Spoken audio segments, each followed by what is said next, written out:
Ona, madam. Madam, kidogo tu nikwambie. Naona nilikuwa natafuta msichana mwenye ako na mafurumba anya, nikaona nikufuate. Mimi nakwambia mimi niko na mtu sasa hivi yenye niko hivi. Uko na mtu? Si hata mimi ni mtu. Ona madam. Niko na mtu. Unaona hiyo kanisa yenye unaendanga ya PAG? Hiyo keyboard yenye inakuanga kwa kanisa ni yangu. Sasa kanisa inafanya za keyboard na uko na nikatia hapa. Si nataka nikwambie ndio unipende. Mimi niko na mtu. Mara ya mwisho basi. Niko na mtu sasa. Kidogo basi nikwambie. Niko na kitu itakusaidia. Ona. Naona hiyo Nairobi Gossip. Hiyo account ya Nairobi Gossip ni yangu.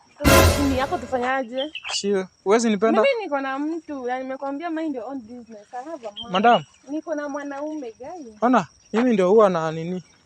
Mimi ndio huwa na supply maembe kwa. Maembe sasa mimi mtanipa maembe nikule. Mimi niko na mimi ndio huwa na supply maembe Meru. Sasa nimekupa maembe sasa tutafanyaje kwa relationship? Tutakula maembe. Unitaki? Ona madam. Madam ndio nilikuwa na. Ona. Niaje? Hii protein hapa kuna vaka. Madam kumbe ulikuwa na mtu. Mbona hamtaki kuniongelesha? Ona.